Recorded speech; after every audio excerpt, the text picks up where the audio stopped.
Number 3, তৃতীয় প্রস্তুতি হলো আমাদেরকে প্রতিজ্ঞা করতে হবে এই রমাদানে আমরা নেক আমল করবই করব এবং কোন আমল, কোন ভালো কাজ, কোন সুন্নাহ এটা করার ব্যাপারে কোন প্রকার অলসতা করব না। কারণ ভাইরা আমার, রমজান মাস পেয়েও যদি আল্লাহর কাছে কেউ ক্ষমা না পায়, একটা প্রসিদ্ধ হাদিস আপনারা সবাই কম বেশি শুনেছেন যে নবী সাল্লাল্লাহু আলাইহি ওয়াসাল্লামের কাছে জিবরিল এসে বলেছেন, বাউদা মান আদরাকা রমাদান ফালাম ইগফার লাহ, যে ব্যক্তি রমজান পেয়েছে অথচ রমজানের এই বিশাল সুবর্ণ সুযোগকে কাজে লাগিয়ে সে তার জীবনের সব গুনাহগুলো মাফ করাইতে পারে নাই, সে আল্লাহর কাছ থেকে মাগফিরাত আদায় করে নিতে পারে নাই, সে জাহান্নাম থেকে মুক্ত এই ঘোষণা সে আদায় করতে পারে নাই, অথচ সে রমজান মাস পেয়েছে, এর চাইতে হতভাগা আর কে হতে পারে?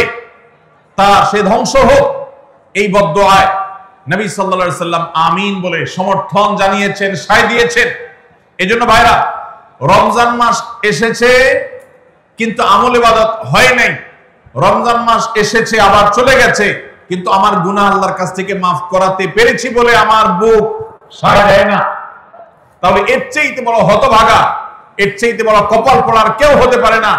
রমজানের আমল ইবাদত, রমজানের নেক আমল, রমজানের দোয়া, রমজান মাসের চোখের পানি ফেলা, এটা ভাইরা শুধুমাত্র নিজের প্রেরণার জায়গা থেকে শুধুমাত্র সওয়াব আহরণের জন্যই নয়। এটা যদি না করি তাহলে জিবরিলের বদদুয়া, নবীজি সাল্লাল্লাহু আলাইহি সাল্লামের বদদুয়া, আল্লাহর পক্ষ থেকে ধ্বংস হওয়ার পরোয়ানা, এগুলো অনিবার্য হয়ে যাবে। এই কথা চিন্তা করে এখন থেকে রমাদান কেন্দ্রিক প্রস্তুতির অংশ হিসাবে আমাদেরকে প্রতিজ্ঞা করতে হবে, এইবারের রমাদানের প্রতিটা দিন আমি আল্লাহর কাছে চোখের পানি ফেলে একটা নির্দিষ্ট সময় কান্নাকাটি করব, আমার গুনাহ খাতাগুলোকে মাফ করাবো, জাহান্নামীদের তালিকা আমার নাম যদি কোনো কারণে যেয়ে থাকে আমি এমন ভাবে রোনাজারি করব, এমন ভাবে ইস্তেগফার করব, এমন ভাবে চোখের পানি ফেলবো, একান্ত নীরবে আল্লাহর সাথে কথা বলবো যেন আমার সমস্ত গুনাহগুলো মাফ হয়, জাহান্নামীদের তালিকা থেকে যেন আমার নাম কেটে যায়।